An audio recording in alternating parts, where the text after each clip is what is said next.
Hello and welcome to a new video.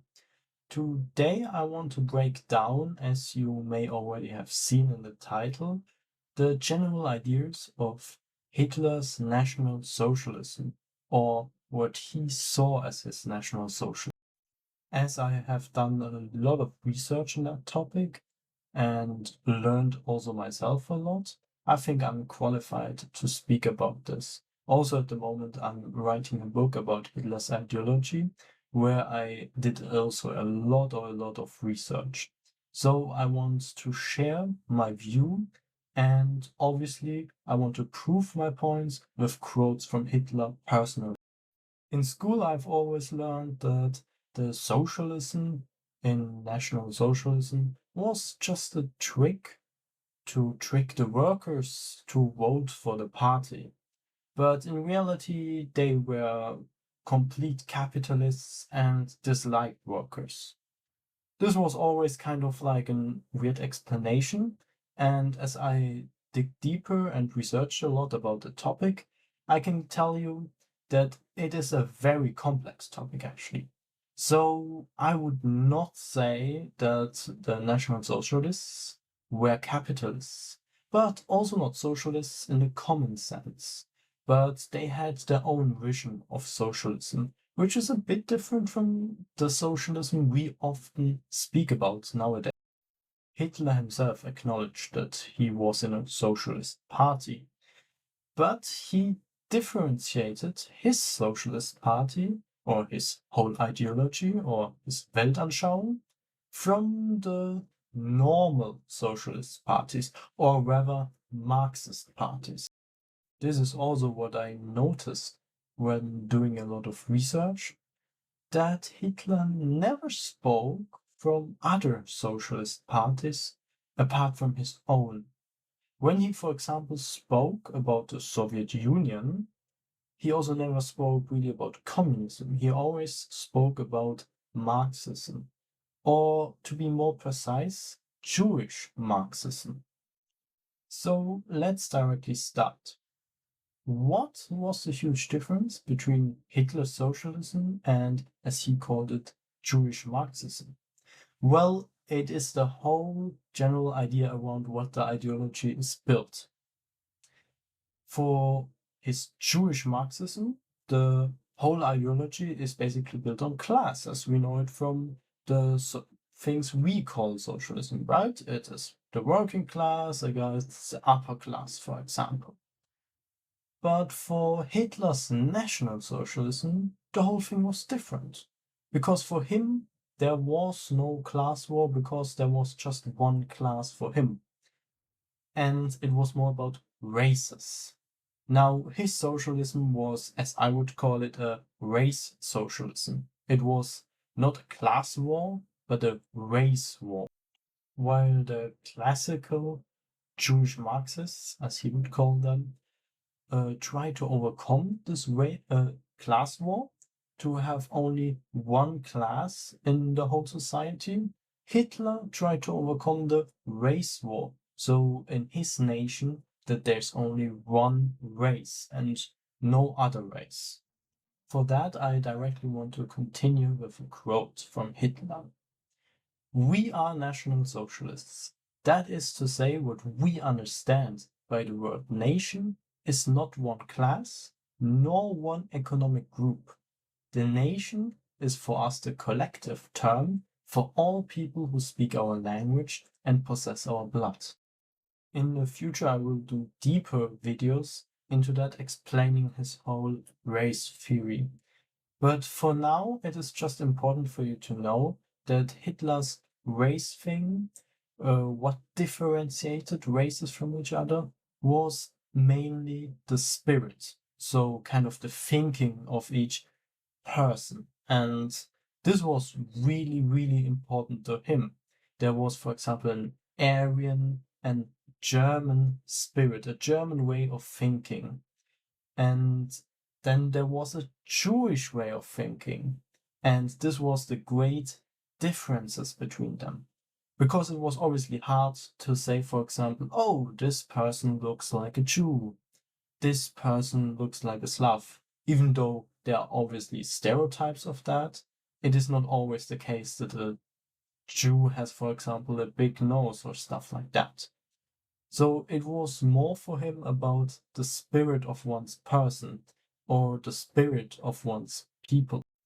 So Hitler's target was to have only people with a German or Aryan spirit in his nation, because he saw this spirit as a noble, as the highest spirit that was able to create things and improve civilization. While he saw, for example, the Jewish spirit as a spirit that destroys civilization. More about that later. Here I want to bring you another quote that kind of proves that for him, class was not the most important thing, or not important, but rather the race.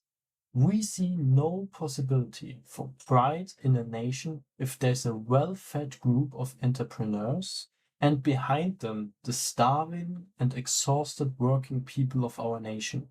National pride is possible only if intellectual and manual labors, well-fed and with a decent standard of living, can live side by side in harmony. So for him, there's no class war. There are only people with German spirit, and they are all part of the same group, of the same class, and this is the German group. This is the important thing to understand about him. This is because he believed that this class war, this class distinction, and the class interests were invented by the Jews to weaken strong Aryan nations and bring them to fall.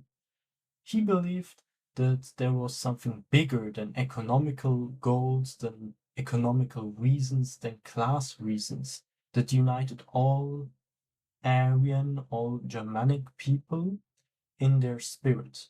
So for them, this was only on secondary place, the class thinking. The first thinking was the racial thinking. So he believed if there would be no Jew and there would be no class war, all people, all German people, and all French, all English, etc., would be united and would have the same goals. And this would basically overcome class war automatically. So we could say that he subordinated classical class interests under race interests. Race interests were the main goal, and the secondary came only class interests. So that if class interests are basically under race interests, everyone had the same interest because they were from the same race. Coming back to the spirit. Hitler believed that the Jewish spirit was greedy, lying, basically many very bad things. So if someone was money greedy, like capitalists, he was like, yeah, this is Jewish spirit. They got influenced by the Jew. For example, if a German guy, a German capitalist and German factory owner was very greedy, he would say, yeah, this is because the capitalists, the bourgeoisie, are influenced by the Jews, and the Jews basically made them greedy. If the Jewish influence would be basically deleted, there would be no Aryan guy that would be greedy, because he believed that the Aryan spirit is basically the common interest is before self-interest. So he believed that Aryan people would always act in the interest of the people before self-interest, while he believed that Jewish people always acted firstly in their self-interest before in the people's interest. So if someone actually an Aryan guy acted with self-interest first, he believed that they got influenced and manipulated by the Jew to act like this. When I make a separated video about that, I will also give you more quotes to prove everything further. But here I just go fast through the topics to give you a general overview of my research. So Hitler's racism was more a spiritual racism than an actual classical racism. However, he did also look down on black people because for him they had pure blood, unlike the Jews who had not pure blood. He said, yeah, they have pure blood, which is very important for him, but they are still a lower civilization. They could live in their own civilization, but they can only work and never invent, so they can't have a high civilization. While the Jews can't have a civilization on their own, which is a bit questionable, as we see now at Israel, because they very well can have an own civilization. The black people for him can have a civilization, but only one that is very low. So I quote here, if we look around, everything we see here has been produced by the collaboration of intellectual and physical labor for centuries. Where do these inventors come from? Do you believe that the human race has a single invention which was created by a, I can't say the word, bad word? Not one. So what was he trying to say with that? Basically, out of Hitler's view, the black people can never invent things. He, for example, gave the example that a black person, if you teaches them, they can play very well play of Wagner, for example, a musician. They can do that, but they can never write an own script for a Wagner play, since they can only learn but never invent themselves. Invention can only come out of Hitler's mind from the Aryan people, because the Aryan have the spirit of invention and basically great civilization, the highest civilization possible. While other races, as for example the black, can't invent things, but can learn things the Aryan invented and can even be good at them. So this is very important to see here.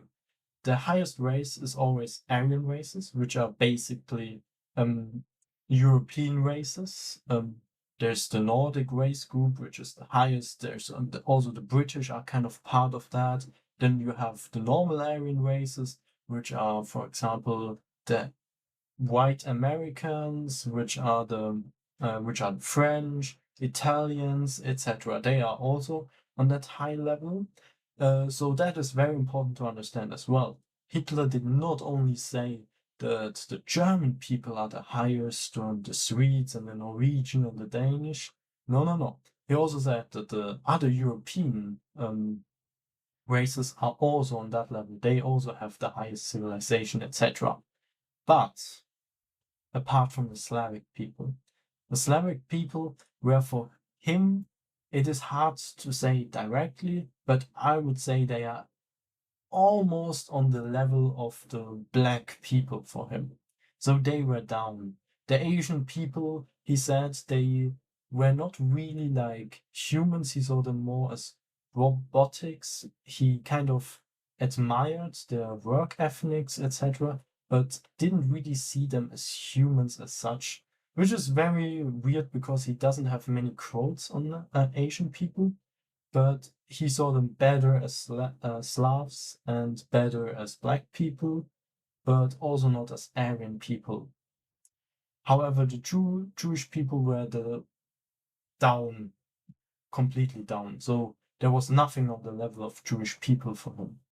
So central to his belief was basically that Jewish Marxism, as he called it, was a conspiracy by the Jews to weaken all Aryan nations. So they basically tried to first they influenced the capitalists, the bourgeoisie, to basically make the workers a bad life, to make them a hard life, give them bad conditions, give them bad payments, etc. And then they took over the trade unions, the Jews, and kind of wanted the workers to attack the bourgeoisie people, so the factory owners, etc. so that there would be a class war between all those people, and this would weaken a nation so that the Jews could take control over the nation. This was his idea, and this is what he said was exactly what happened in the Soviet Union or before Imperial Russia, and that's how the Soviet Union was created. And he basically said that the Soviet Union was completely controlled by Jews and the Slavic people because they were kind of not on a high civilization. They were kind of not the best human beings out of his mind, in his worldview, and had a bad brain, etc. They were able to get completely influenced by the Jews and work for the Jews, etc. That's why they could so easily take over Russia. That was his idea. And from Russia, that would serve as their base. They would spread the internationalism, like the international Marxist thought, etc. And they would try to take over all nations so they could rule the world. And in Hitler's mind, if that would happen, if, for example, Germany would fall and the other nations would be anyway already influenced, for example, the British, that's why Hitler thought the British fought against him, because the Jews influenced them so that they fought against him. Same with Americans and same with French.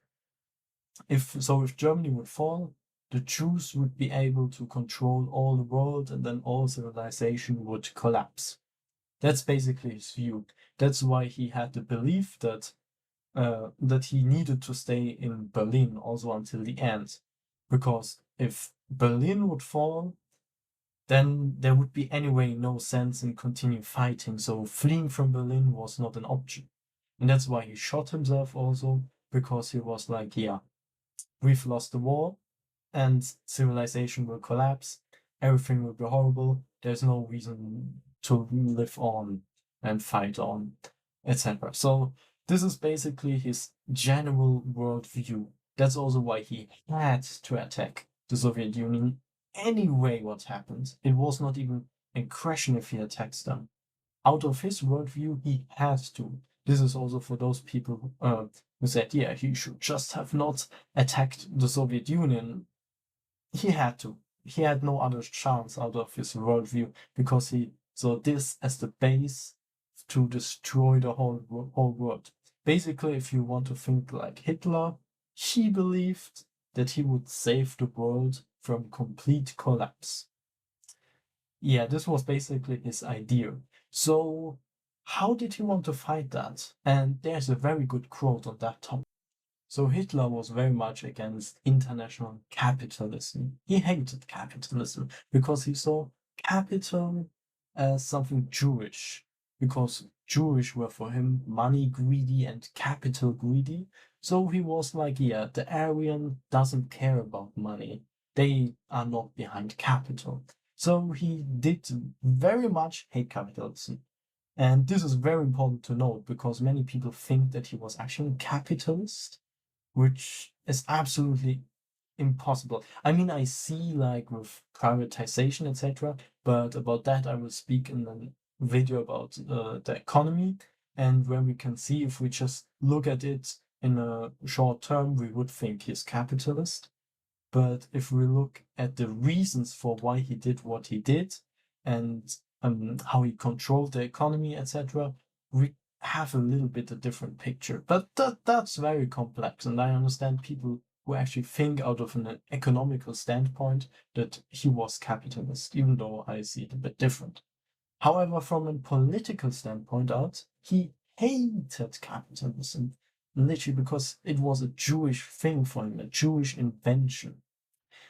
But yeah, that is basically very important to note. So he was against international capital and wanted to support, basically, to increase national power. So yes, I will read the quote. Fire is not extinguished by fire, but by water. And the international capital belonging to the international Jew can only be broken by a national force. So this is very important to understand.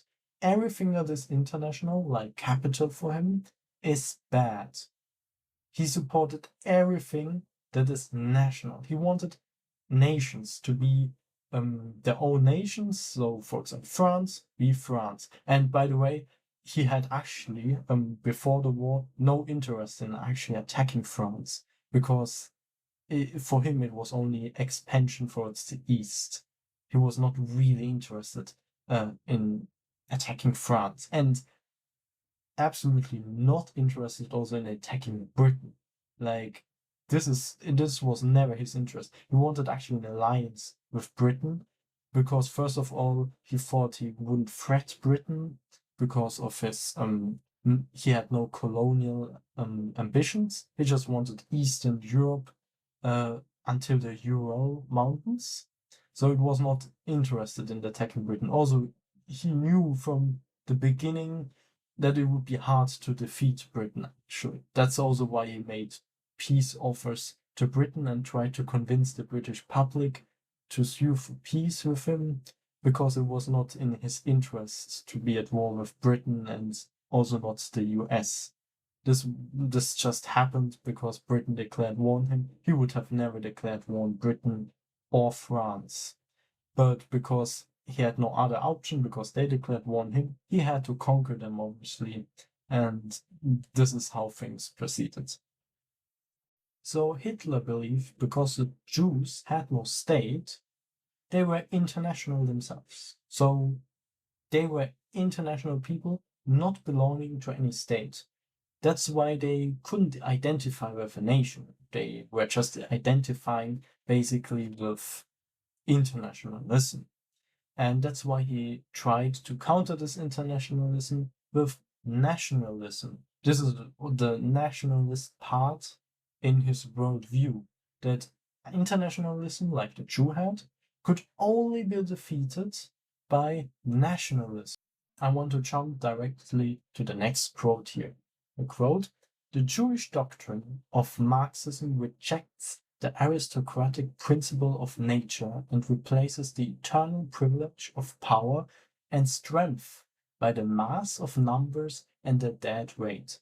Thus, it denies the value of personality in man, contests the significance and nationality and race, and thereby withdraws from humanity the premise of its existence and its culture.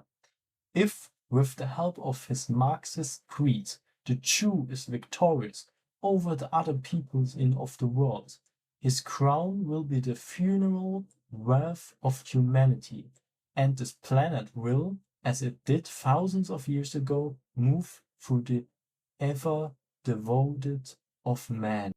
So we can see Hitler was very much in the idea that if the Jews win this conflict, this world conflict, basically, humanity would end. It's very an apocalyptic worldview if you want to see it that way, which is very critical, but it also explains why he was so radical, why he did everything to stop the Soviets, to stop the Jews, why he did there in building concentration camps, etc. First, he actually, before the war, that is also a very interesting fact, actually. Many people believe actually that he directly started killing the Jews when he came to power, but that's not exactly true. The concentration camps where he actually mass murdered the Jews were only starting in 1941. So after the whole war broke out, and they were actually, very interestingly, almost all of them were only in Poland and not in German territory. However, what was his target for Jews before? Well, working camps existed before 1941, just by the way, but not death camps. However, what was his plan with the Jews? He actually planned to send all Jews out of Europe to Madagascar, because his vision was, if they would just put them all there and remove all the people that lived there, the Jews that would all be there would kill themselves. And like this, he wanted to prove the world: see, if the Jews live on their own, their greed and their self-interest is so big that they would all kill themselves. And he tried to basically convince the world with that the Jews are the enemy. And through that, he wanted to rally like the British people and the American people and the French people to fight against the Soviet Union. But well, when he wanted to start the plan, the war broke out, and the war with France, which he did not expect again, because he never intended actually to attack them, but was just like, yeah, I attack Poland and begin my expansion eastwards. And he thought that appeasement would go on, and the British had no interest in war with them, as the French, etc. But however, they declared war on him, and then his plan to ship them to Madagascar was impossible, basically. And that's why they needed another solution. And this is why it's called the final solution, because all solutions before did not work out. And now this final solution was just to mass murder the Jews, which in the end, yeah, happened, sadly. But anyway, out of his worldview, he was really saving the world with it, and he thought it's a great thing. He thought it is a good thing to do this in order to save also other nations. That was why he was so desperate about why other nations couldn't see the struggle against the Soviet Union as what it was. He was really mad about that, for example, the US supplied the Soviet Union with weapons, etc. But it was for him the proof that the Jews were actually already so strong and so influential on other countries that if Germany would not do it, the world was over anyway.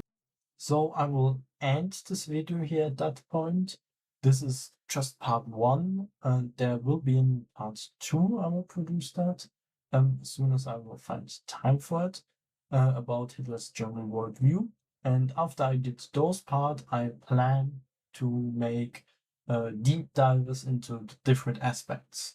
If you're interested in any topic about National Socialism, write it down in the comments and I will try to make a video about that. If you disagree with me and what I just told you, then that is fine.